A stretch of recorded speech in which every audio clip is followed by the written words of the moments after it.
What is up, fellow thermonuclear AFers? I am Dan Favale coming at you without my certified fantabulous co-host Grant Hughes, but I am, as usual, super excited and mega grateful to be joined by Lauren Williams, who covers the Atlanta Hawks for the AJC, the Atlanta Journal-Constitution. Follow her on Twitter. I refuse to call it the other name. Yep. At Williams Lauren L, spelled exactly as it sounds. It's also on the screen if you are watching on YouTube.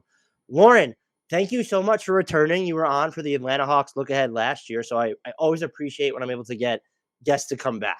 The first time it's like they might stumble in to be like, "Whoa, oh no, I'm not coming back." So I'm super excited that you agreed to come back. How are you doing?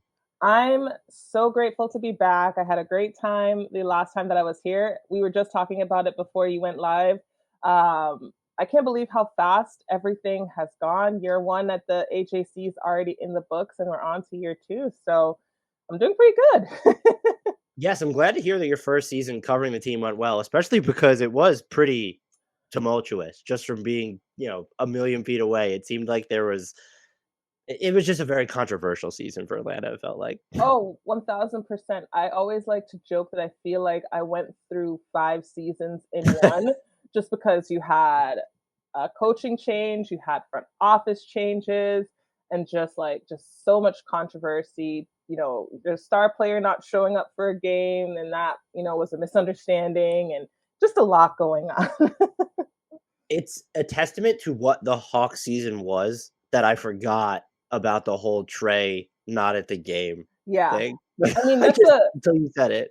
I feel like it, obviously in the grand scheme of things, that's a blip on the radar of everything that happened. But I mean, that's a pretty big one. I don't know how anyone can kind of forget it. I feel like if you look at the season, kind of where we're looking at it from, it was kind of the turning point of everything that just kind of kicked things off, because that was the first major thing that happened. And then after that, it just seemed like there was just news coming out every single month that there was something going wrong in the organization. Which is just for a team that ended up with like 41 and 41 is just Mhm, kind of wild to think about.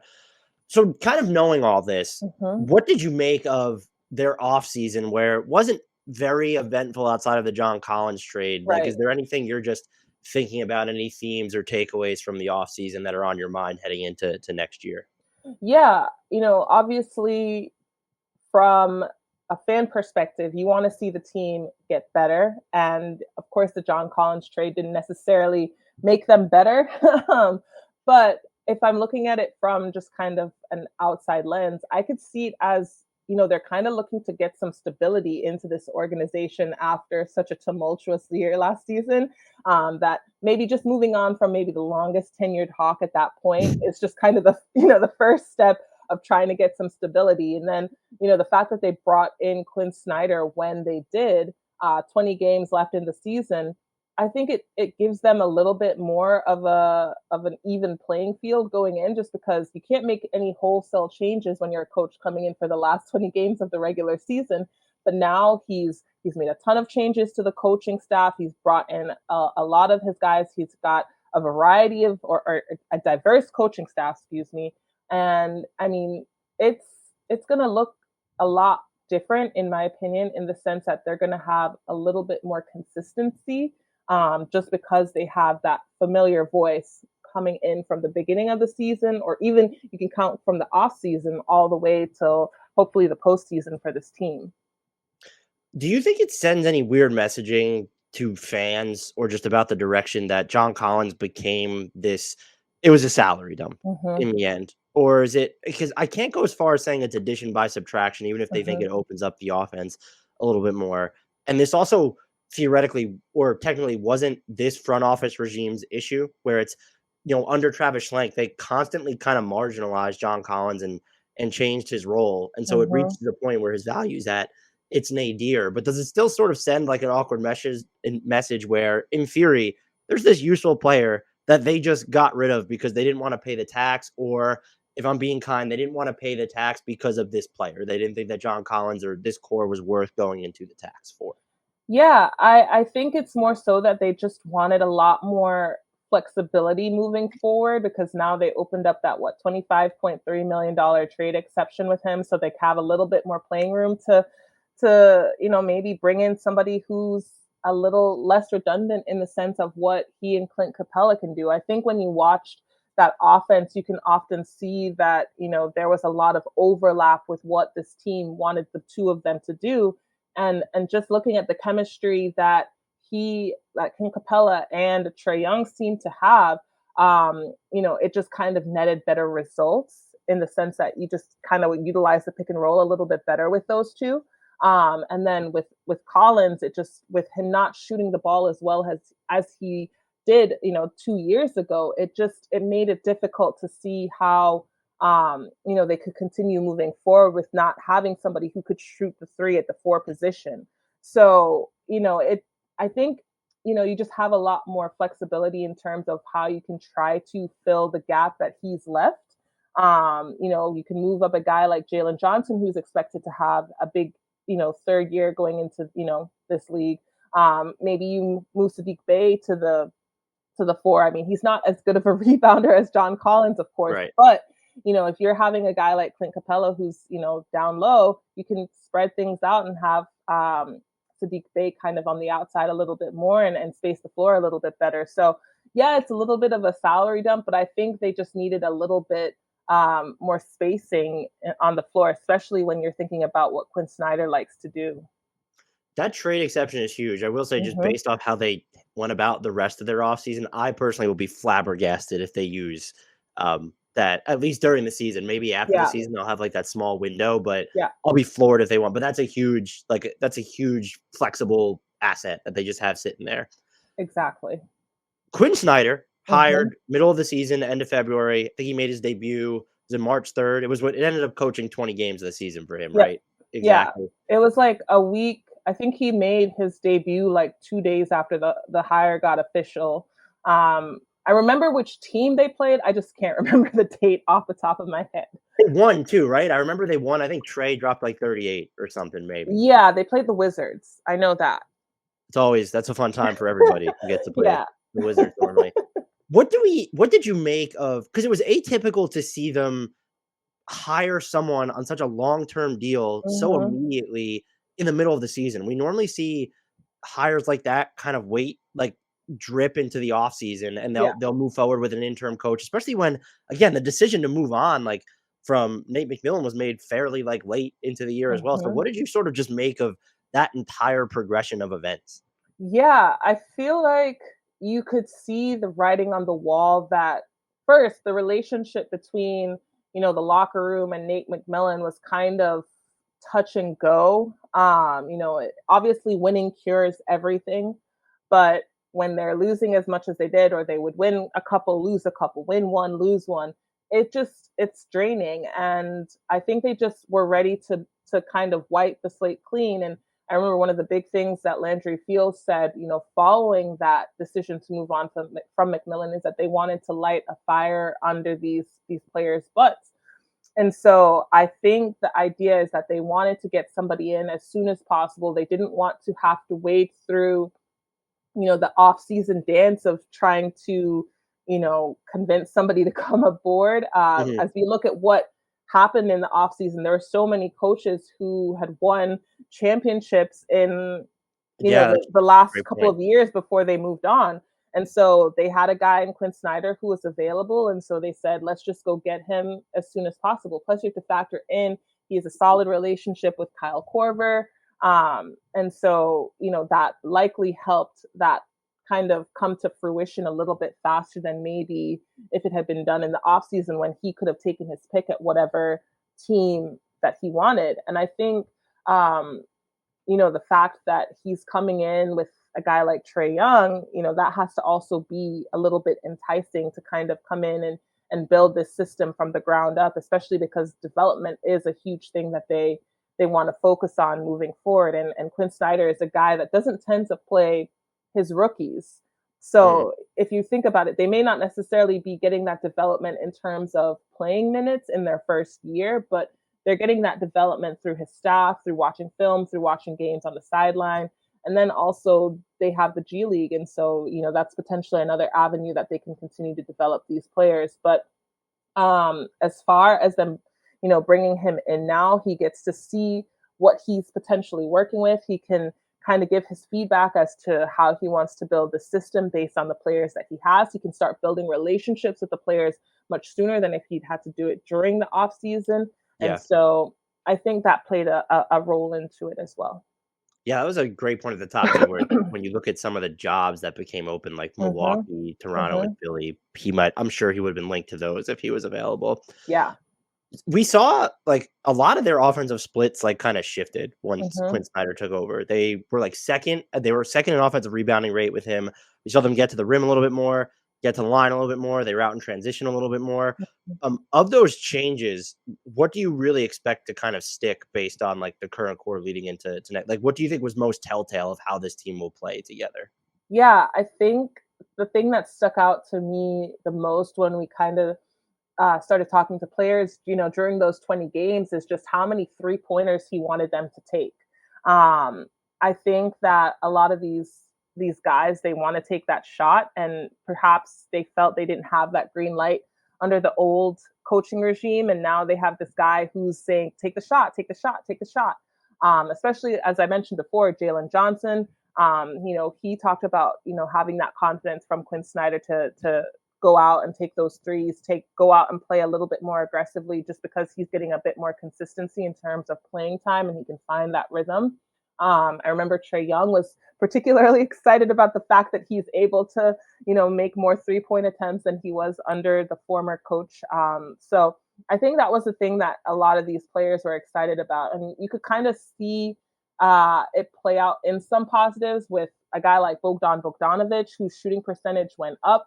And I think that's partly because he had maybe some fresher legs after coming off of the All-Star break, but also just his usage. It was just a little bit different in the sense that they were spacing the floor a little bit better than they were previously because of how much of an emphasis Snyder had put on that in practice. So I think this off season or going into this next season, I think we can probably see those 3-point attempts go up a little bit more, just because he's encouraging so many more guys to go out there and take those shots, especially. And I didn't even mention Onyeka Okongwu, who we saw taking some of those corner threes a little bit more toward the end of last season, and now with a summer under his belt of kind of just working on that a little bit more, you kind of hope to see him taking those opportunities a little bit more as well. Was there still because they still I think they were 29th in 3-point attempt rate under Quin Snyder. So it's just like you would expect that to then be like a demonstrative increase. Is there any reason why there wasn't more of like an immediate uptick from them? Was it just like sort of this is happening mid-season and we know we're so reliant on the Yeah. mid-range that it's just going to be that way a little bit? Yeah, I would say I think it's mostly just because it was that feeling out period and they still hadn't quite um, you know, internalized some of the habits that he wanted them to kind of focus on. I think that sort of stuff it's going to take a little bit more time to kind of think about the system that is going to play a part of your season for a full 82 games versus the last 20. You're still kind of using some of the stuff that worked with the old coaching staff, and now you Mhm. can't really make a ton of wholesale changes to a team when you come in for the last 20 or so games.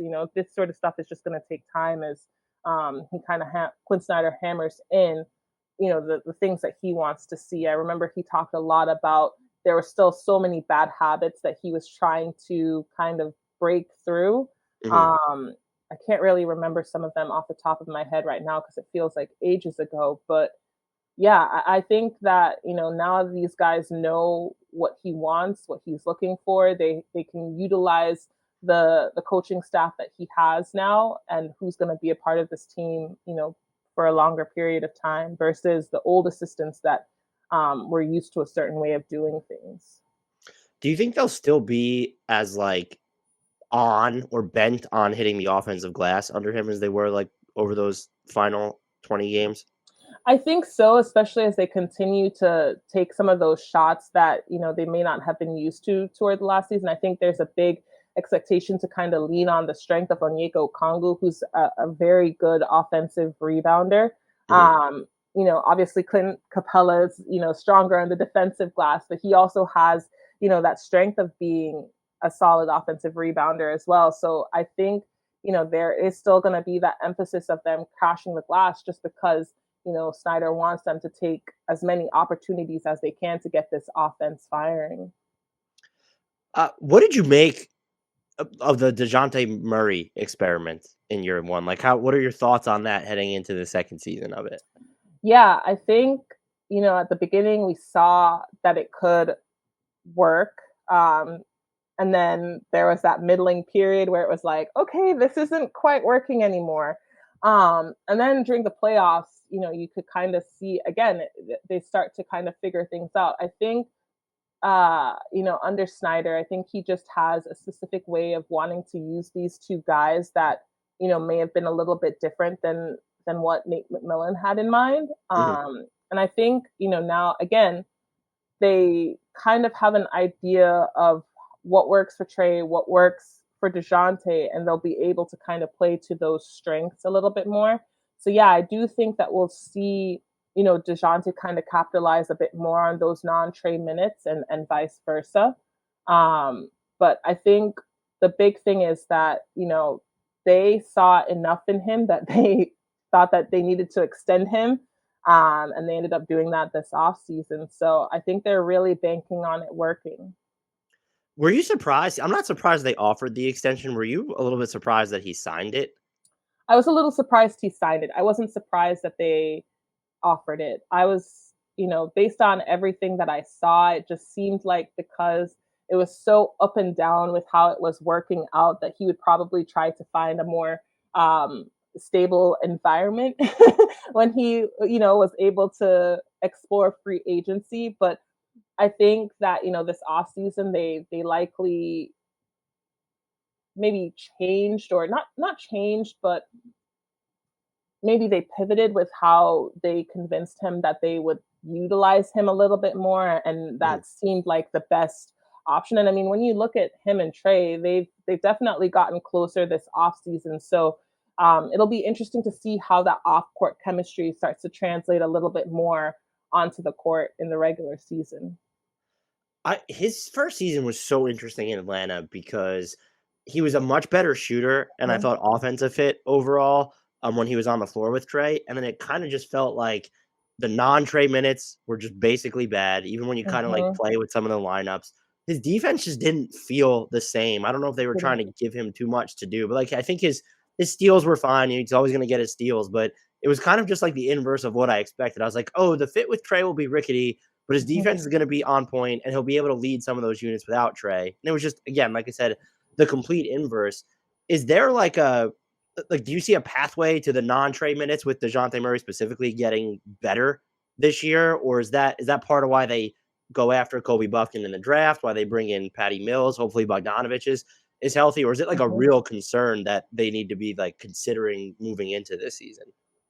I think, and maybe I'm too much of an optimist, but I think that it has to get it has to get better. Just because it can't get much worse. It can't get much worse than it did last season. And I think that he has to utilize those minutes a little bit more, just because of now he knows how Trae Young plays when they're on the floor together. I think the expectations maybe are a little bit different as well, as far as to what he'll be able to accomplish in the minutes that he's playing with Trae.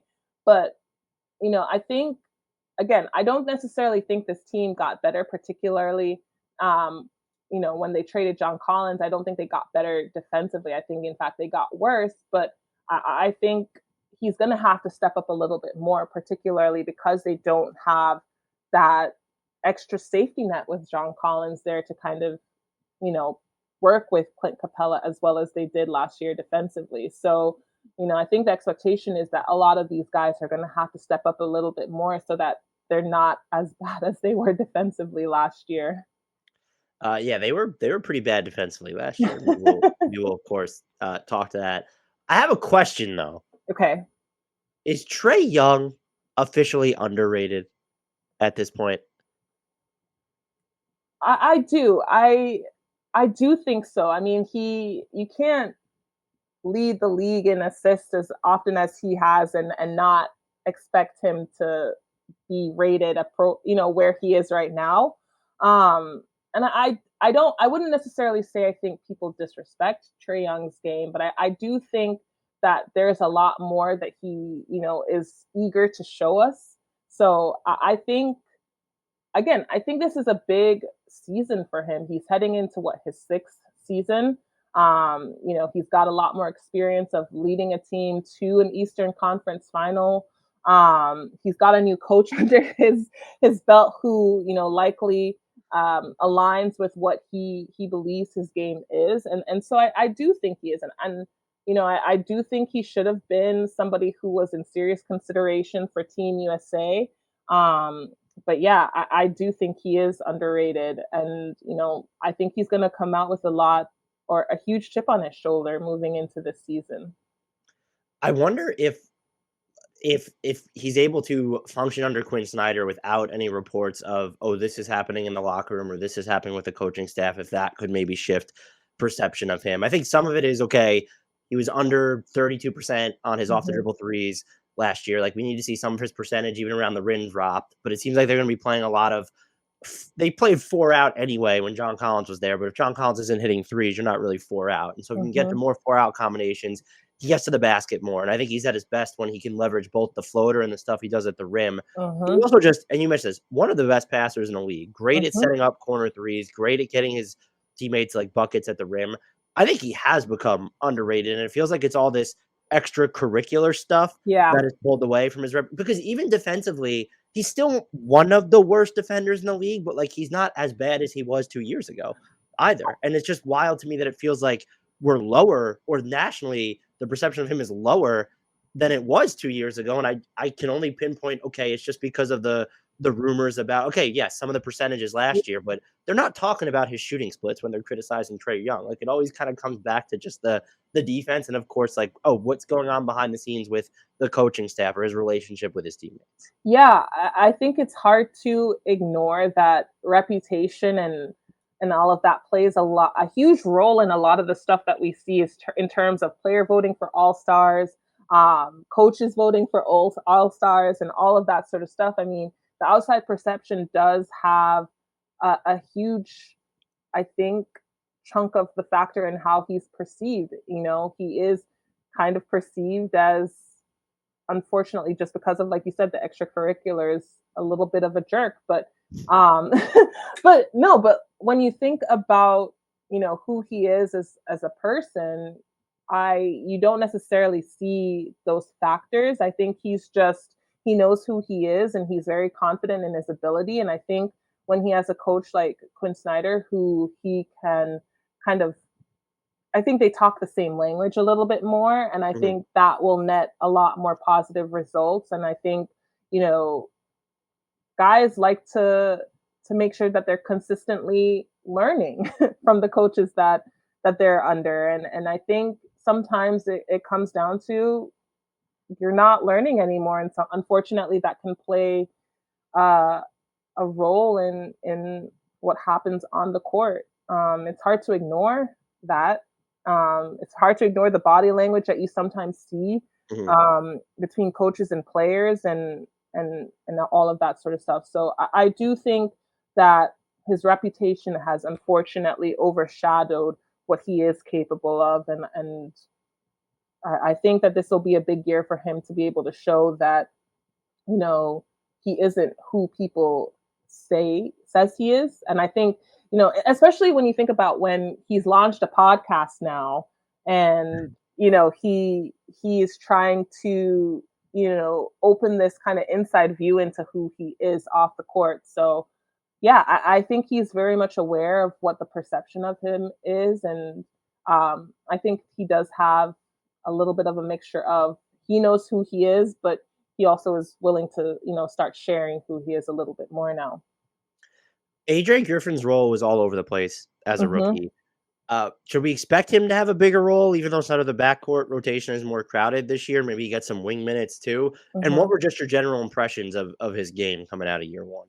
Yeah, I think, he played really, really well in those first 40 or so games before the All-Star break he did start to hit a little bit of a rookie wall toward that All-Star break, actually, and then it kind of kept going afterward. But I don't think the Hawks expected him to be as strong as he was, to begin with. If you remember, they were playing Justin Holiday a lot of those minutes for those first 10 or so games before they kind of switched and AJ earned some of those minutes a little bit more.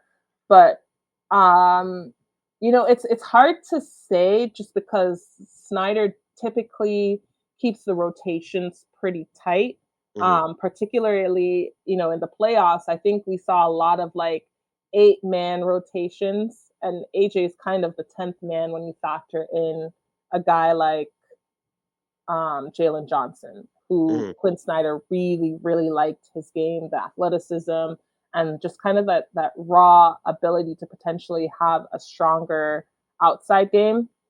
Plus, Jalen Johnson's defense was a lot stronger than, AJ's. And for a team that isn't the best defensively, you need as many strong defenders as you can. So it's kind of hard to say whether AJ will kind of have more minutes this upcoming year unless his defense has kind of taken that next step, just because with a lot of these younger players, that's kind of how you earn your minutes on the floor, is that you show that you can be a stopper on that end. And so I think going into the season, if I'm projecting lineups, obviously it's going to be Trae, Dejounte, DeAndre Hunter. I'm still toying between whether it will be Saddiq Bey at the 4 or Jalen Johnson at the 4, and then obviously Clint Capela. Those are going to be your starters.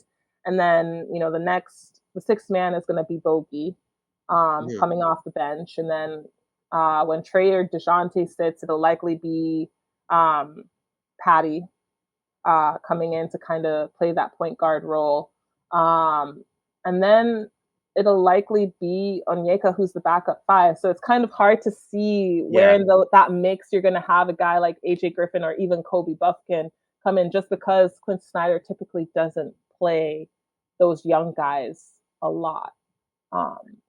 It does feel like the best path for him to have consistent minutes would be, can you defend the 3, basically? It's not even just defense. Like, can you defend these wings? And I don't want to say it's a shame, but I was like, and I don't know a ton about rookies until they really enter the league, is when I really started getting their game. He was so comfortable off the dribble and getting like to the in-between spots, even when he wasn't making shots. It was just like, oh, there is something here. But when you were basically like, what, 4th in offense under Quin Snyder, like you don't need more offense, and you definitely don't need more shot creation per se on this team. And so I'm curious to see if they will try him out against some like maybe like slower wings, just to see, because if he can hold up in that situation, I feel like it makes it a lot easier to play him consistently. Yeah, I agree. I think, obviously his on the ball defense is a lot better than his off the ball. And I think that's the biggest thing, is that a lot of the times he kind of gets lost a little bit, especially when he's out there on the wing. And so that's what I mean by kind of like that next step is just, just making sure he has that awareness a little bit more. So yeah, I definitely agree with you that kind of where he'll earn his minutes the most is just on the defensive end, and particularly, like you mentioned, on the wing. Are you at all surprised that we're entering year 4 of like the Okongwu Clint Capela pairing up front? Like, they're not guys that play together, but they've just been together for 4 years, and now Okongwu is extension eligible. Clint Capela's actually signed another contract like since they've been teammates. Is this a dynamic that you think the team is prepared to float long term, knowing that Okongwu is about to get more expensive?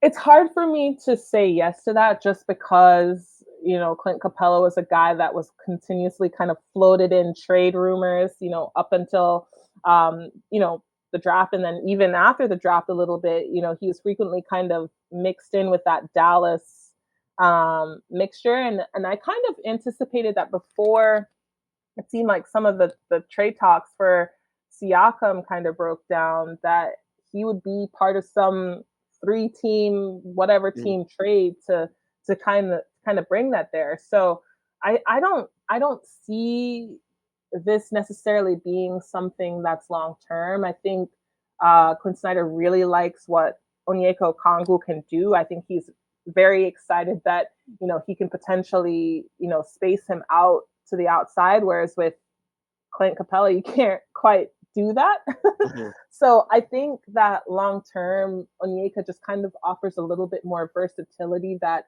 might make a more convincing argument for the Hawks to kind of keep him on a little bit longer.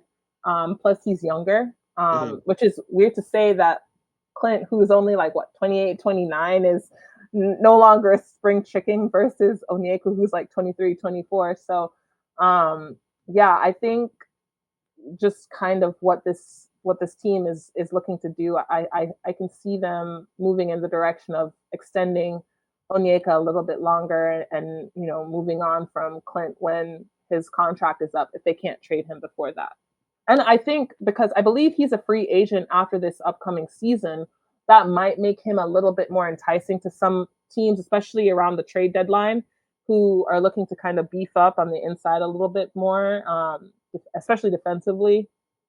He's on an expiring contract, and so it might make him a little bit I more think convincing. does he have 2 years? I think he's signed for He's 2. 2 years. Capella, yeah, I think he comes off the books after 24, 25. Okay. Which is not a long deal at No. all. So to just have him there, if you had to pick though, would you say or is the answer neither? Like both Saddiq Bey and Onyeka Okongwu are extension eligible. Mhm. Is Okongwu more likely to get the extension, or does this team very fluid with how it wants to monitor, let's say, where it is relative to the tax? And so you would they're just not going to extend either of them. They're going to let it drip into restricted free agency. Yeah, I think it's if I had to say, I could see them being a little bit more inclined to extend Onyeka before they were to necessarily extend Saddiq. I think it just depends on how both of these guys perform this year. But I think I'm more inclined for them. I'm more inclined to believe that they wouldn't extend Onyeka just because again a little bit more versatility. Saddiq, he can shoot the ball really really well. But I think just defensively he's still not quite where they need him to be, and he'll of course have to make another step forward on that end. This season I think to kind of convince this team to say, okay, yeah, we definitely have to buy into this guy. When you look at kind of where they are and who they drafted, Muhammad Gay, they truly believe in this kid. Okay. And so and then again, Jalen Johnson, it kind of puts Saddiq in a little bit of a stickier situation as far as, it's a done deal that he gets extended. So yeah. We've mentioned Jalen Johnson a couple of times now. Mm-hmm. Seems like he's in line for just a monster role this year, which makes sense because of how bad some of their other defensive options are, including Bay, who's a part of Mm-hmm. that. Offensively, though, what do we expect from him? We've sort of seen flashes of a little bit of everything. Like he can Yeah. attack some closeouts, he can grab rebounds and run up the floor. The shooting is a little bit rickety. What are you watching for as he's going into this year? Yeah, I think for me, I'm just looking to see if he can continue building off of the confidence that he had toward the end of last season. Of course, he didn't play a lot of minutes in the postseason, but that was, I think, more so Quinn just kind of leaning on some of those more experienced postseason guys. I mean, that was his first time in the playoffs, and I think he did as well as you would have expected.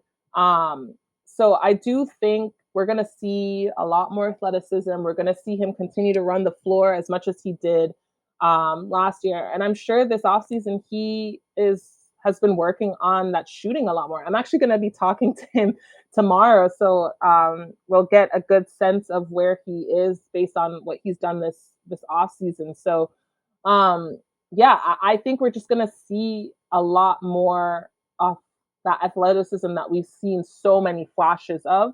And I think he's going to have a good season this year. I think they'll be able to unlock more of his skills as a ball handler. I think that was one of the other things that this Hawks team didn't have enough of last season was guys who could take the ball up the floor, who could set Mhm. shots up. And he and Onyeka Okongwu have a really good chemistry building. He and Saddiq Bey have a really good chemistry building as far as him setting them up for shots. So, I think we're going to see just, a lot more of that versatility that he showed when he was at Duke. Who do you think, and you sort of mentioned this before, winds up with that 5th starter spot? It feels like it'll come down to Johnson or Bey, but could anyone else sneak in there, or do you think it's firmly between those two, and who would you pick between them? Yeah, I think I'm gonna go out on a limb here and say I think Jalen gets that 5th Ooh, starter spot love it. just because of his ability to rebound. He's not afraid to, and that's not to say that Saddiq Bey is afraid to go out there. None of these guys are afraid to do anything. But just how much he's able to kind of come in and grab some of those offensive rebounds, which they need. He's also there to, get some of those defensive rebounds. Again, the ability to, be a guy that can set shots up. Again, that's just another, like, just having that versatility in that starting five, I just think gives him a little bit more of an edge over Saddiq. So I don't even think that's necessarily a hot take. I think a lot of people expected Jalen Johnson to kind of be the heir apparent to John Collins whenever it was, that the team moved on from him or he moved on from the team. And I just based on, he has the size, he's very strong, even though he's a very lean sort of player. I don't know. I just, in that starting five, I can kind of see him having the edge just because he has a little bit more versatility. Yeah, and I guess it would just come down to, will he hit enough of his set jumpers, Yeah. so that, because Murray's coming off basically like a career shooting season from three when you look at his catch and shoots. So if that comes down a little bit, if you're trying to maximize your spacing, I can see why the appeal would be, well, we'll start with Bey and then have Johnson roll out in like some of the bench heavier units. Yeah, and it could very well too be matchup dependent as well. Like we could Great see, point. especially at the beginning of the season, maybe they toggle a lot between the two because you could have Saddiq and Dre, they could kind of play between both the 3 and the 4. So it's not too much of a set 1, 2, 3, 4, 5. So yeah, I think maybe at the beginning of the year we see a lot more experimentation, and then towards the end, Quinn kind of locks in on what works. But yeah, I think it could also be just matchup dependent. What is this team's pathway to actually getting a lot better on the defensive end? Is it just that, oh, Murray's better this season? We're going to play Jalen Johnson more. We're expecting DeAndre Hunter to continue to develop.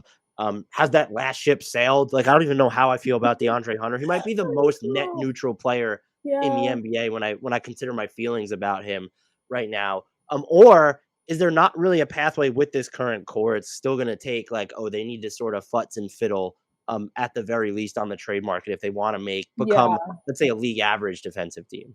I do think they need to futz and fiddle a little bit more. I still just don't think that this team is quite there yet. I think if I'm being honest, I still think that they're 1 or 2 spots away from kind of being what it is. And I think maybe it's also them just kind of banking on some of these guys that they drafted, in this most recent class. You look at, the 3 rookies or technically the 4 rookies that they brought in, and they're all fairly defensive minded guys. It's just going to be a little bit harder for them to crack the rotation right now, just because you can't expect rookies to be offensively ready right away, even if their defense is right there. But I think the goal is for them to continue developing in-house. But yeah, I don't know. It's really hard for me to see. And I also think too, it depends on what guys like, Patty Mills are able to kind of bring to the table as well. And I think that's one of the things too that they're missing is that veteran presence. And now they have that in both Wes Matthews and Patty Mills. I mean, when you look at the team last year, it was a pretty young team. I think the average age was probably about 24, 25, with Bogey being the oldest guy after the trade deadline on this team. So yeah, I think, maybe with a little bit more veteran presence that they have now and, maybe 1 or 2 more defensive minded guys, I think that, maybe it could be what's needed to get them, over that whatever hump it is that they have that's been holding them back defensively. That's a fact. I did not know that Bogey was the oldest player on the team after the trade. He was the only player 30 or older on the team after the trade deadline. Had no idea about that. Thank you for sharing. Yeah. So what do we make of their reported interest in Pascal Siakam, which seems legitimate? Like they're Yeah. serious about their interest in Pascal Siakam, even if talks haven't really progressed to where you would think that something is imminent. Yeah. And listen, I like Pascal Siakam. I like his game and I like what he's been doing for Toronto and everything like that. But again, I think he's the type of player that they go in on when he's just kind of like the last piece that they need versus right now where I still think they need a couple more pieces. And I mean, he's part of the couple more pieces. I also think the other thing that has me kind of hung up is that, the reports of him not necessarily being willing to re-sign with a team if he's traded. To me, that should kind of put up a little bit of the red flag of whether, of you going in on the deal.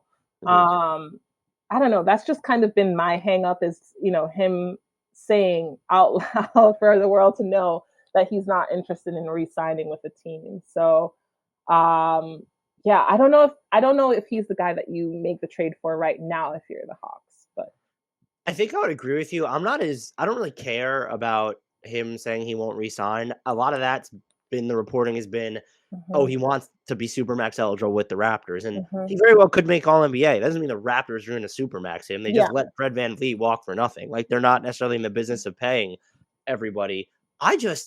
More so you have to worry about what it's going to cost to re-sign him. And you are very tax conscious at this stage. And then the fit just feels like it could be weird. He gets you better defensively, but do you want him playing the 5? And if the answer is no, do you want him playing with Okongwu? And then you're taking the ball out of his hands a lot more with Murray and Trae Young. And if Murray's not shooting the ball well, how's the fit with him and Siakam? I thought it was a very interesting player for them to be so seemingly interested in. And I would agree with you that given where they're at, I don't think he's the guy that you go all in on when you've traded some future assets already to get Dejounte Murray. So I didn't find it puzzling because Siakam's a good player, but after you just dumped John Collins, yep. I found it very curious would be the word that I'd use to describe it. I agree. I feel like it would have just kind of put them back in the situation that they just got themselves out of. And, for a team that said that they wanted flexibility, in my opinion, going all in on Siakam right now, when even though, they've vehemently denied that they're not trying to duck the tax or anything like that. Actions, unfortunately, actions speak louder than words, and the actions look like you're trying to duck the tax. To go all in on this one person right now where the roster is, I didn't think it was necessarily the right move. So I think we're both on the same page here about that. We've entered the annual cookie cutter portion of the podcast. My first question here is, what do you think, as currently constructed and at full strength, their 10-man rotation looks like? It does feel like there might be 8 locks on this team, I would say, for the 10-man rotation. Is that right?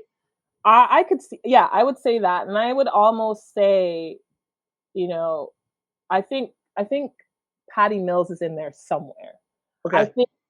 I think Patty Mills is in there somewhere just because, again, he's got a little bit more experience. He's really been showing out in the World Cup. And, he has that experience also with Dejounte Murray.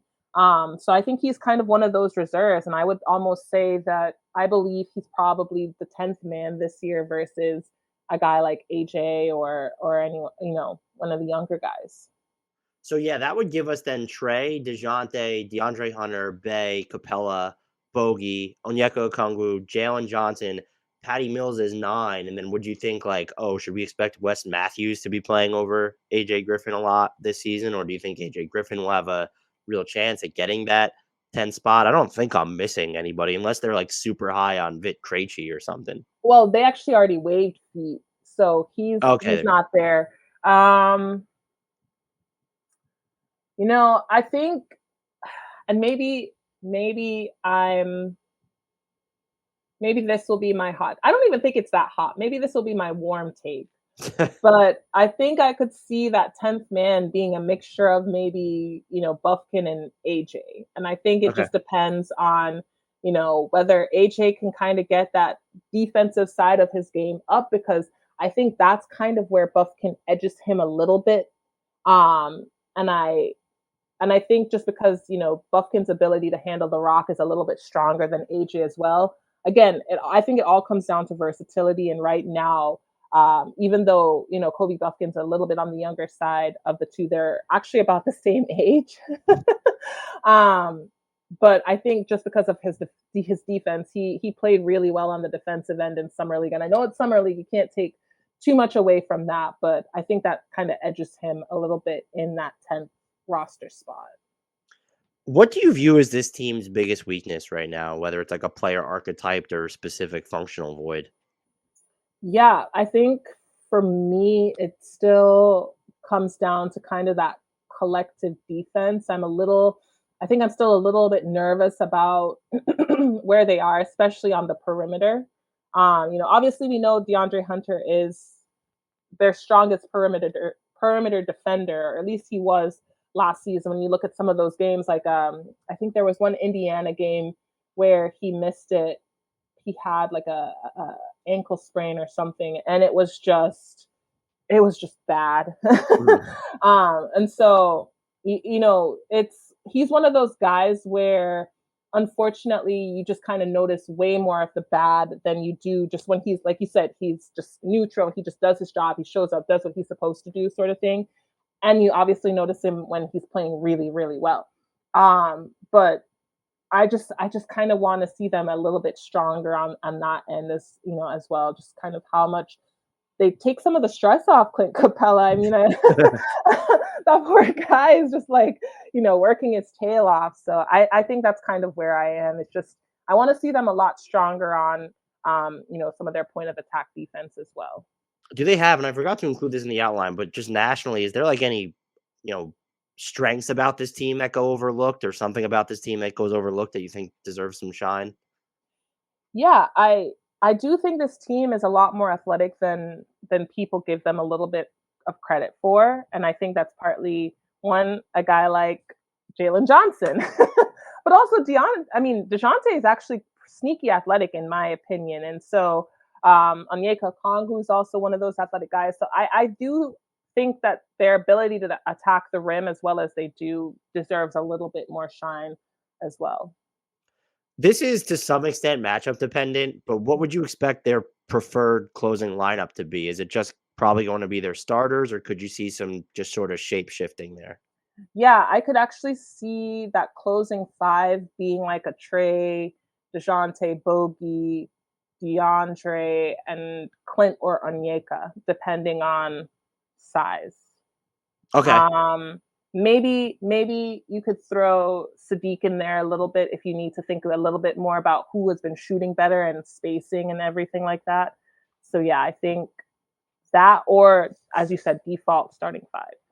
Is there a weirdo lineup that you think that this team needs to try?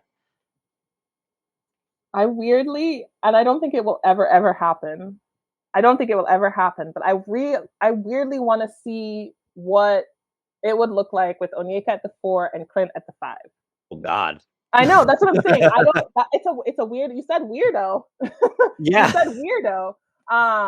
So that's kind of like my weirdo lineup, just because if Onyeka is shooting as well as you think he can, it'll just be weirdly interesting to kind of see what happens with that. But again, it's a weirdo lineup. It will never happen. So I guess in theory, if he's hitting like corner threes, they could at least float it and see what yeah, happens. I mean, they're not dripping with backup fives, so I don't know why you'd want to put both of your fives on the I court at the know. same. But that's why But I said it will never happen. no, But it's I'm a weirdo intrigued right now because lineup. that would be great for their rebounding.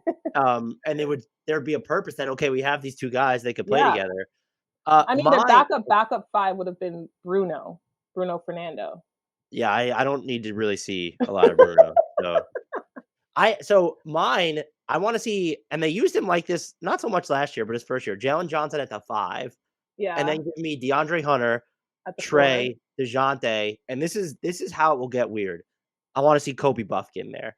Like, you have two of those Oh. like defensive guards and Murray and Buffkin. Uh-huh. Buffkin knows how to work without the ball, but he's supposed to be a good finisher at the rim. I know he didn't Mhm. really fare too well there in summer league. Just want to see it. It's so tiny. I don't know what it would look like defensively, but I feel like it Yeah. could be a firecracker offensively. Okay. I'm buying what you're selling. I could see it. I would. Yours has a way better chance of seeing the floor than mine does. I want to make that clear. I listen, I don't think so. Listen, like I said, it's a weirdo lineup. I think maybe the other weirdo lineup is maybe if they're going small, you do Bogey at the 3. Um, DJ and Trey are in their usual kind of spots. I guess maybe Saddiq at the 4, and then O at the 5. It would be funny to see O and then just play him with 4 guards. Like, it's just like, don't even throw Bay in there. Like, we just have Griffin and Bogey and Trey and Murray. Like, that'd be another fun lineup to see. I'm telling you, you're trying to stress those 5s out. Yeah, but I mean, if you're gonna be bad defensively anyway, I'm gonna lean into it. All right, okay. So they're over, and I think Nikias Duncan of the dunker spot, either I Mhm. can't remember what he called the Hawks, they're aggressively mid or Yeah, aggressively mediocre, whatever it was. yeah. Their over under is like typifies that. It's 41.5 as we record this. They won 41 games last year. Mhm. If you had to, are you smashing the over or the under on that? Ugh. I'm I gonna. say this every time. Vegas is really good at setting these lines. I They're almost always thinkers. know. Oh shoot. Well, I think unfortunately I'm gonna have to take the under. Okay. I just think when you look at some of the other teams in the East, they just got some of them got so good. I look at like Indiana with the addition of Bruce Brown. Um, I mean, Philly is still a wild card, of course. Um, yeah, I don't know. I maybe if I take the under, I set my expectations low, and then I'm pleasantly surprised. I'm gonna counter that and set myself up for pessimism. I'm gonna Okay. take the over, and my reasoning is probably gonna torpedo every Yeah. single one of my offseason takes. I think Boston made a huge mistake with the Kristaps Yep. deal, and I think that their floor is exponentially lower. You already mentioned the Sixers. We have no idea what the fuck is going on there. Like, I don't know what we're supposed to trust about them. Oh Miami god. really, so far, has dropped the ball. They Yeah. lost guys that they needed and don't have Dame. Now, if we think they get Dame, that makes it interesting. I think the Knicks are about as good as they were. Yeah. Ditto for the Cavaliers. I look at the Hawks team, and for me, it comes down to I really love AJ Griffin. I Yeah. love Jalen Johnson. I'm extremely, relative to consensus, now high on Trae. And I Mhm. just firmly believe that Quin Snyder is going to be worth at least one extra win. That's just where I land on it. I like your optimism, therefore pessimism, is as Yeah, you say. I feel like because I said it, now the Yeah. Hawks are going to be terrible, is basically what it is. I think just because I remember that team last year and just how they absolutely had some stinkers, like it's just some awful games where obviously you respect the game. Yes, paper says one thing as far as how well they're supposed to play, but I just also think about how well Orlando did last year with where the expectation was for them and how well Paolo Banchero played. I don't know. I guess I have a lot of faith in a team like Boston that has Jason Tatum and Jalen Brown, and the expectation is that these two are going to continue just taking those steps forward to, finally get over that Eastern Conference, finals hump that they seem to be stuck in. Mhm. Um, as you said, New York is New York. Milwaukee, I still think, the fact that they were able to retain guys like Brooke Lopez and Chris Middleton, they still have a guy like Drew Holiday. You're expecting Marjon Beauchamp to just kind of take that next step forward into his second year. So I don't know. I already mentioned Indy. So that's already what, 5 or 6 teams. Um, right there. You have the expectations that now that Brooklyn, is used to Jacques Vaughn. They know what his system is. Mikal Bridges is, and Cam Johnson are supposed to, take those steps forward. I don't know. And then again, I'm factoring in if they already, get Dame. So yeah, I haven't even mentioned Cleveland. I don't know what's going on there, but I still think the expectation is that they'll finish around where they finished last year. So that puts the Hawks around ninth if you put Indy above the Hawks. So Yeah, I mean, that's a great point too. So yeah, I would say we would be in agreement that Milwaukee, and even I don't like Boston, but Boston is better than Atlanta. I would put Cleveland ahead of Atlanta. I think if you just want to throw Miami in there because of the Dame stuff, like let's just assume Miami's there. That's 4. I don't know what to say about the Sixers, but let's just if they have Harden and Embiid, okay, that's 5. Yep. I would say Atlanta's probably better than Brooklyn. I think Mikal Bridges was great, but the Nets were bad. Like after that the trade. trade, yeah. And I guess it's probably easier. Like, what are the teams that are guaranteed to be better than? I think Detroit, Charlotte, Washington for sure. They're not going to be trying to win. Toronto's a disaster. That's probably the only 4 you could guarantee. Like with Orlando, Chicago, Indy, as you already mentioned, like a bunch of wild cards. So it does feel like the Hawks feel like their ceiling might be like 5th, but they feel like they could also have a floor of like I don't know, like 10th or 11th or something. Yeah, exactly. Yeah, that's tough. So I totally get where you're going through that exercise. I totally get where you're coming from. Now, is there anything about this team or anyone on this team I didn't ask about that you think needs to be discussed?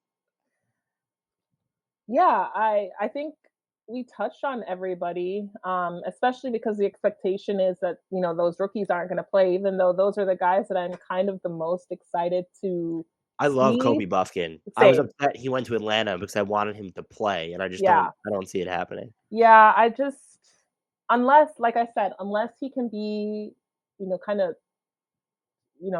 take a jump over or leapfrog some of those guys. Go really small. Plus 4 guards. Kobe at the 4, yeah. Oh, absolutely. Absolutely. But yeah, I don't know. I think we kind of touched on everything. It's going to be an interesting season because I think everybody can agree that the Hawks did not get better this offseason. I think my biggest thing is just I want to see how they start out of the gate, just because last season it's like, again, they didn't beat the teams they were quote unquote supposed to beat.